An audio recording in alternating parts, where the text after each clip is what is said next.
Hi, this is Bob Mason, and I'm the Program Coordinator for Database Technologies.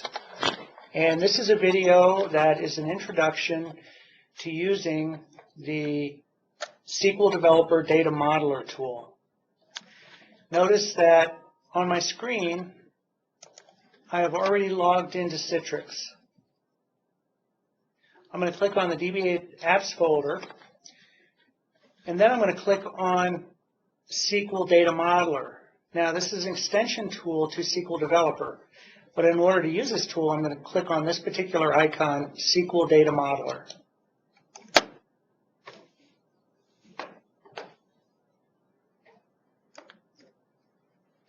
And it's starting slowly.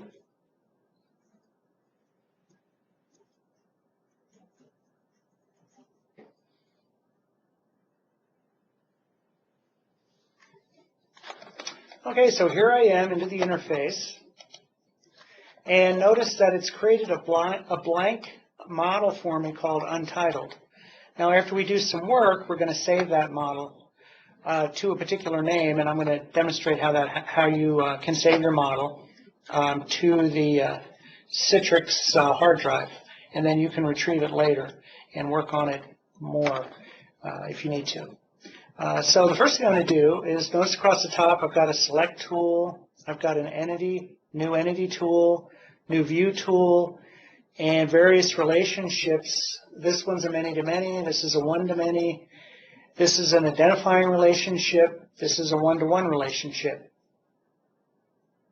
And remember the rule of thumb that anytime you have a one-to-one relationship, then you should look at perhaps collapsing those into one entity. And then the other rule of thumb is if we have a many-to-many relationship, we would want to investigate or create an intersection entity for that and remove that many-to-many relationship. And we're going to cover that in the demo today also. But initially, like I said, I want to create an entity. So I'm going to select the entity tool, and we're going to create 3 of them. The first one's going to be for student. And I could fill in this extra information, but I want to keep the demo short. So I'm just going to go ahead with that. I'm going to create another one. And this one's going to be called course. Course is a high-level description of the course that's offered. And then we're going to create a third one, and I'm going to call it course section.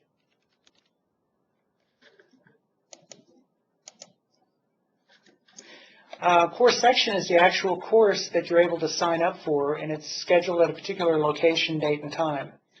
The course is more of just a placeholder for the course and is a course description and name. So at this point, I have my 3 entities, but I don't have any attributes. So I'm going to change to the pointer tool, and I'm going to select student. And notice that the same information displays. Notice that it also gave my long name, which is the Oracle name for the table. Remember when we're doing data modeling that we don't use plurals. So we create our entities with the name of student, not students. Course, not courses. So we don't use the plural for that. But anyway, I'm going to click here on the left, and I'm going to start adding attributes. Notice in my list here there are no attributes. So I'm going to add a few attributes. Okay, so it gives me attribute 1, and I'm going to change that to ID. And notice I have domain highlighted. I can pick different options. If I want to do logical, I could go down here and pick varchar. And then the size I'm going to pick is, actually, for this one, I want to do a numeric value. We're going to use a numeric ID. And I'm going to say the precision is 9 and the scale is 0. Now, I also could use some predefined attribute types that I have, for example, in my domain. And I do have a lot of these predefined. And so for this example, I'm going to use those. Of course, you could always go to the domain maintenance tool, and add additional ones if you don't find the one you want. In this case, I already have a numeric ID established, and so to be consistent, I'm going to use this domain definition. I'm going to click the plus sign. I could do apply. I could also click the plus sign and it will automatically apply it for me. We're going to capture the student last name. And in this case, I'm going to use a domain again. And I'm going to go to short text. Oh, no, actually, I have a person name domain type already defined, which is a varchar 250 characters in length. I'll apply that. Then I'm going to click on another one, and I want to do a first name.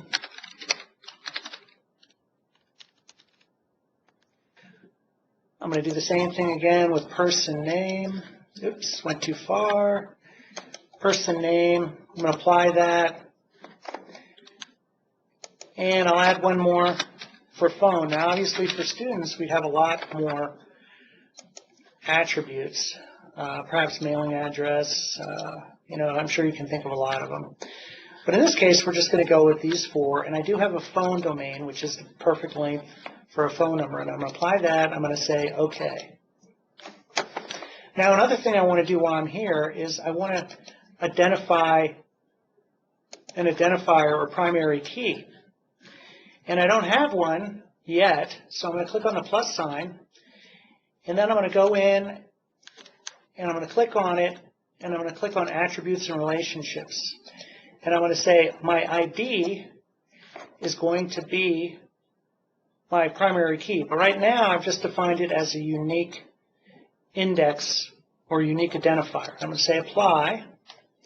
I'm going to go back to General, and then I have the option of changing that to be a primary key. Now, I found if you pick the primary key first, before you pick your attributes, then it won't show you the attributes. So I guess that's a little bug in the SQL developer data modeler. But anyway, if you do it in that order where you first make it unique, pick your columns, and then make it a primary key, it seems to work fine. So right now, I'm going to rename it to Student PK. And I'm going to say OK. And I'm going to say OK.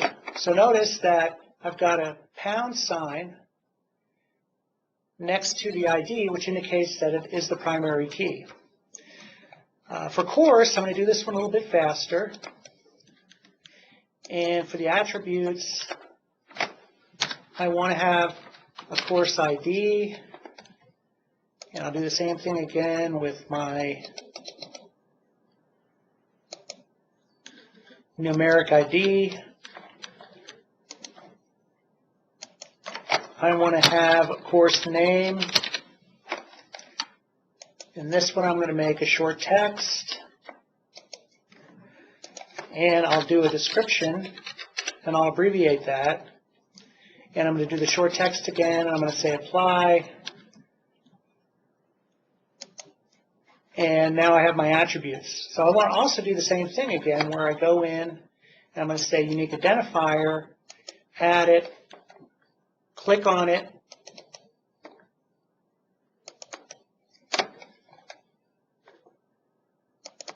well, if it won't open, you can always go up here and do Properties.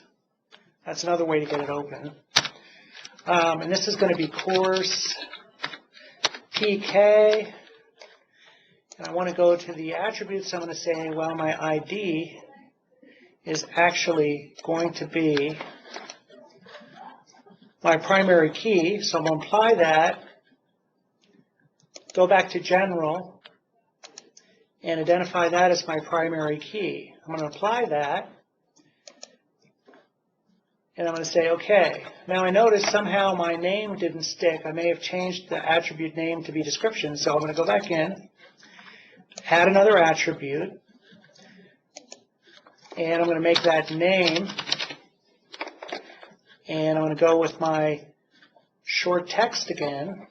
I'm going to apply that, and then this time I have it, and I'm going to move it up because I really want name before description within my entity.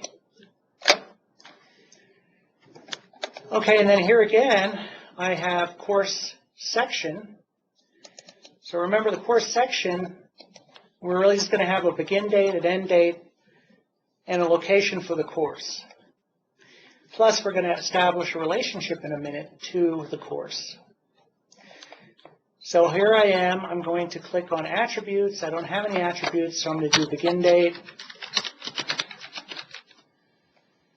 I'm going to click here, and I'm going to say that that is a date domain, which is defined as an Oracle date type. I'm going to say apply. I'm going to say end date. Do the same thing again. Find my date domain. Click the wrong one. But now we go. We have date. I'm going to say apply. And then I want to add a location. And location is going to be a short text. Apply that. Now I can go in. Yes, I didn't keep my unique identifier. Oh, we're not going to do that yet, actually. We're going to come back and do that after we've established the relationship, and I'll show you why in a few minutes. So for now, we're good, so I'm going to say OK. So at this point in time, you notice that I have 3 entities, and I have some basic attributes that we added. Now it's time to do the relationships. So we know that a course will have many sections, but a section will only be for one course. So that gives me the idea this is a one-to-many relationship. And I also want to use the relationship as an identifier, so I'm going to go here where it says, well, I don't want the one-to-one, but I do want the one-to-many identifying relationship. To establish that relationship, I click once here in the master or the primary table, and then I click here in the dependent table. It gives me a name, and I'm going to call this relationship course section foreign key. I'm going to apply that, and I'm going to say OK. And if I want to see that with a little bit extra room, I can just highlight it, drag it down, and notice my relationship is a one-to-many. So I have to have a course before I can create my course section, which makes sense. Now I want to have another relationship on here, and if I look at student, well, a student can take many sections. Hopefully they will, right? They're not taking one course per semester. But the other thing is that a section would be taken by many students. So hopefully we have a section with more than one student in it, so it's not canceled. So I'm going to establish a many-to-many relationship first. So I'm going to click here and click here, and I'm going to say student section. I'm going to apply that, and I'm going to move this over a little bit so it looks a little bit better. And notice you see our many-to-many. Now, our rule of thumb is that we want to resolve many-to-many relationships. So what I'm going to do is I'm going to create what's called an intersection entity, and I'm going to put that right here. And this is the way that you always resolve many-to-many relationships. And we're going to call it a combination. So we're going to say of the 2 names from the 2 parent entities. So we're going to say student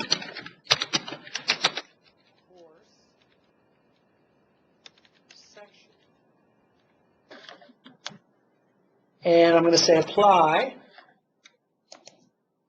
So now I have student course section. Oops, I don't want another entity. Now I'm going to highlight that, and I'm going to do my attributes. So I open it up, I put my attributes in, and the only attribute I can think of right now is going to be the final grade. So student takes a course section, and then they'll eventually get a final grade after the course is complete. So that is a good attribute that will be sitting on this intersection table. And then as far as the type, I'm going to do small number. And of course, this could be converted to a letter grade later on. I'm going to say apply, and I'm going to say OK. Now, here's the part that a lot of people get confused with. When I create this, I want to have a one-to-many relationship because a student will take many course sections. And I want to also make that an identifying relationship. So I'm going to click in student, and I'm going to click here for course section. And I'm just going to call the relationship student section foreign key, or no, student foreign key. And I'm going to apply that, and we're going to say OK. Now I'm going to do another relationship just like that, so I'm going to click on the master and then click on the dependent table. And this one is going to be course section. And I'm going to apply that, and I'm going to say OK.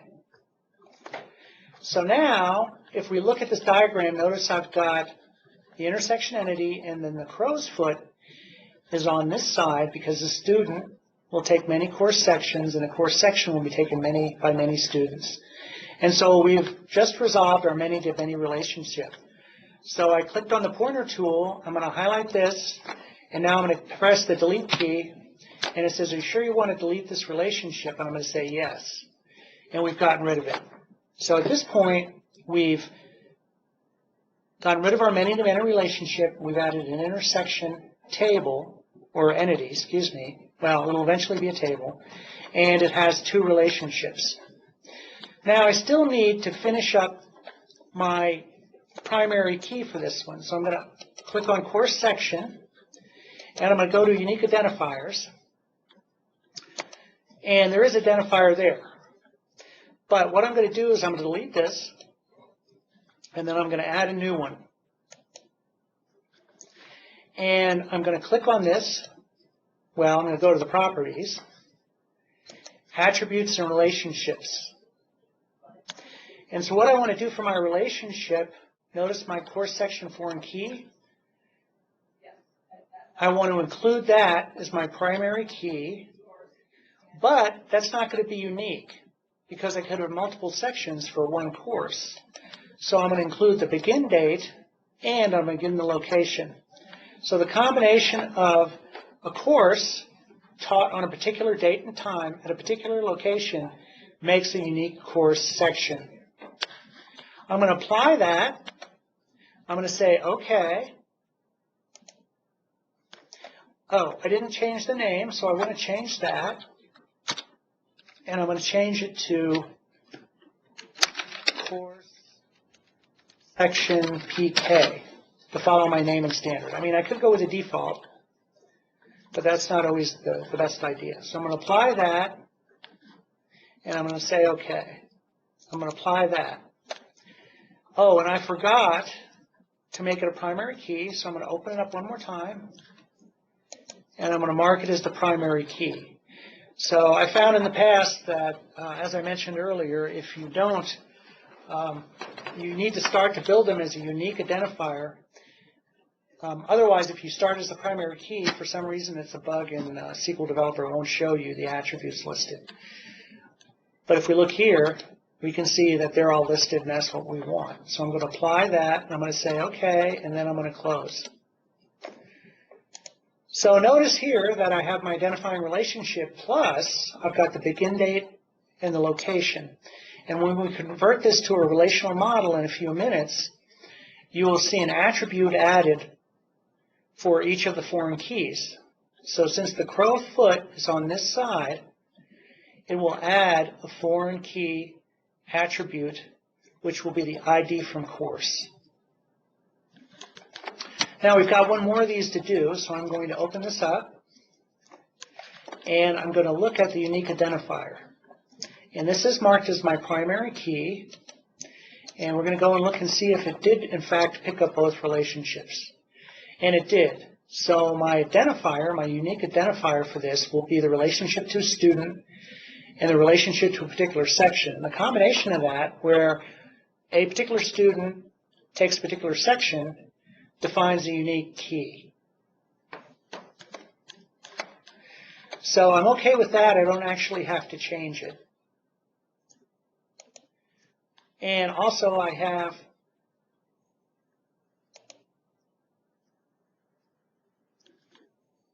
I'm trying to see where I can change my name. Let me see if we can do that. Anyway, for now, I think we're okay with this. And we do have, oh, that's our primary key. and we don't have to worry about the relationships at this point, and it is named Primary Key Student Course Section. So I'm okay with that. And at this point, I have defined my 4 entities, I've defined my attributes, I've identified my relationships, and I have set up my keys.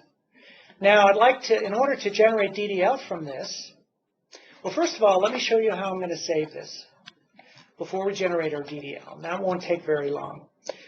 We go here and we say Save Design. And so I right-click, Save Design, and it's going to give me a directory to save it. Now, I could save it under my username, rmason documents, and that's probably a good place to save it. And I'm going to call it Intro SQL Developer Data Modeler.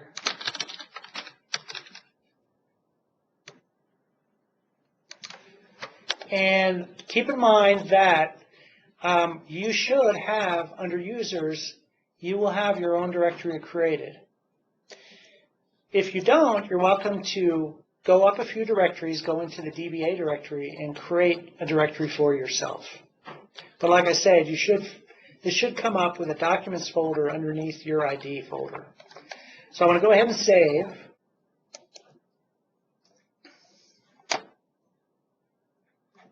And notice what happened. Our data model changed here and here. If I click here and then click back here, it did a refresh, and notice that my model name is also up here. So I'm going to save just one more time, make sure we're okay. And now we're going to go through the process of creating DDL for this.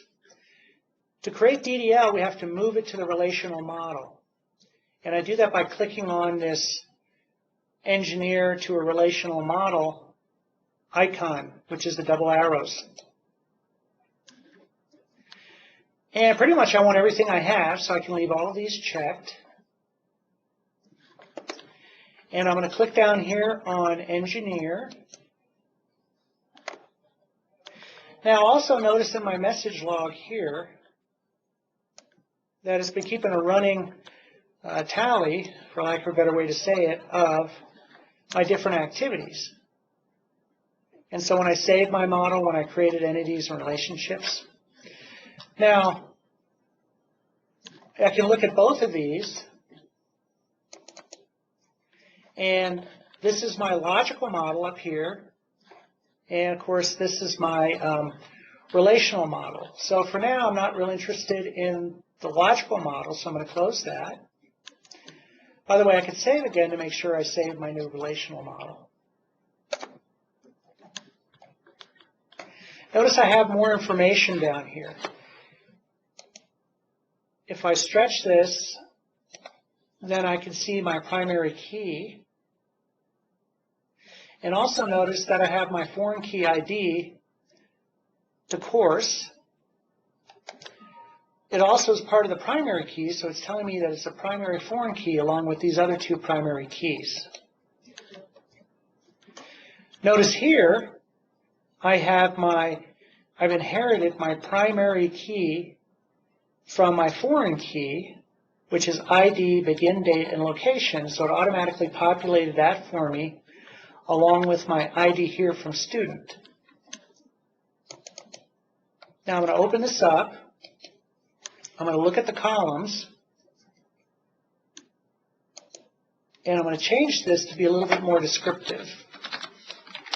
And I'm going to say it's student ID. And I'm going to make this one section ID.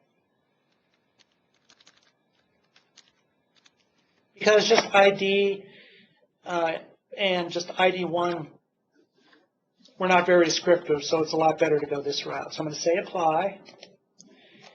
And I'm going to stretch this a little bit more so we can see what's going on better. Since this is the one that has a lot of attributes. And I'll just move this over. Oh, that's much nicer. So notice it shows me my primary key is composed of all my foreign keys. Notice my section ID, my student ID. Now, if I had called this student ID, then when I created the relationship, it would have carried that over. And that's pretty much it. We generally don't, for an entity, you generally don't have to put the name of the entity in front of the attribute. Of course, in some cases, it makes it a little bit more clear. So this might be a little bit more clear if I made this student ID and if I'd made this course ID. So on hindsight, we're going to go back, and I'm going to change that to student ID.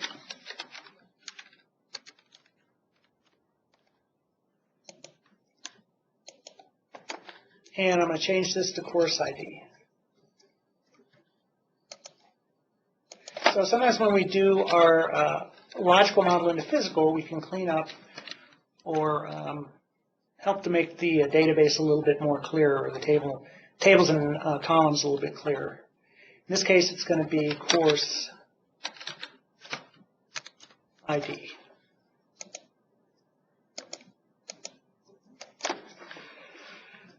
So this is looking pretty good, and I'm at the point now where I'm ready to generate some DDL for this. And I have to do that from a relational model. Remember, I have to have a relational model to generate DDL, which is more physical. I can't generate it from my logical model. So that's why we did the copy or the engineering over into this model. And then if you had future changes to this, you might want to just come in and edit your relational model. But some companies, they require that you keep both a logical model and a relational model up to date. So if you were in that type of situation, you'd have to maintain the logical, and then you'd want to export those changes or engineer those changes into your relational model. Hopefully you don't have to maintain them in two places, especially for a large model that could have hundreds of or thousands of tables. Okay, so here we go. And now I want to generate the DDL. And all of a sudden I've forgotten where that is. So we're going to look through these. And there it is. We can do a preview of DDL, or we can do the DDL file editor. I'm going to do that. And notice it gives me the blank screen. And I want to click on Generate. And notice I can pick what I want my DDL generated for. I really don't have any views. I don't have any structured types. I really don't have a schema defined, but I do have my tables defined, and that's what I want to generate the DDL for. And I also get very specific. Do I want the primary key? Do I want my foreign keys and constraints? But if I go with the default, everything's highlighted, so we're going to go ahead and go with that. Okay, now I'm clicking on OK. And now it's generated my DDL. And I could take this DDL, grab it, and I could paste it into SQL Plus or SQL Developer, and I could create my structures. So the first thing it's done is it created my course table. It defined my course primary key. And notice that we used course primary key, so we ended up with a meaningful name for that primary key constraint.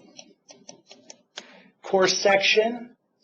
Notice it's carrying the ID number from course, so it didn't pick up that change we made to the course ID. So we'd have to investigate what's going on with that, but it did carry over the ID from the course for the course section table.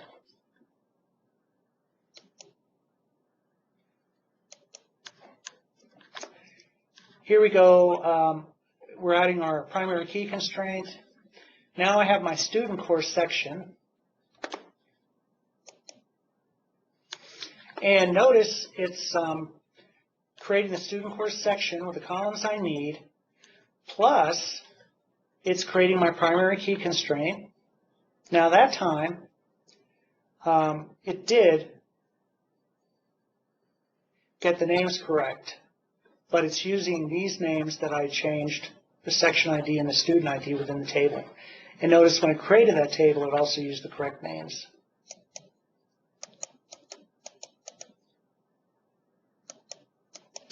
Here's my table for student, has a correct name, and then my primary key is correct.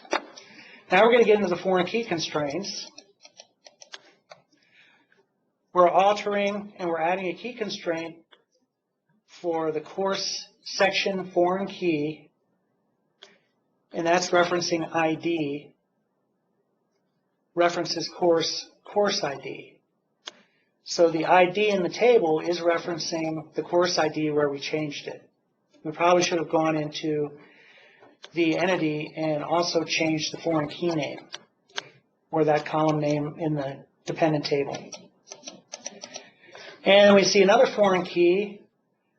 This is our one foreign key which goes, and it should be going to section, so that's not quite right, but we want to go and adjust that. And then adjust this. This should be going to student ID, and this should be going to section ID. So it looks like we've got a little cleanup to do, but we can do that via editing, bringing up those relationships and those tables, and making those changes, and then we can regenerate our DDL. And then finally, when our DDL looks appropriate, we can go ahead and run that in SQL, like I said, SQL Plus or SQL Developer. Well, thank you. I appreciate you watching this demo, and I hope you learned a lot, or I hope it was a good introduction to data modeling using SQL Developer Data Modeler, and also you picked up some other tips about data modeling in general.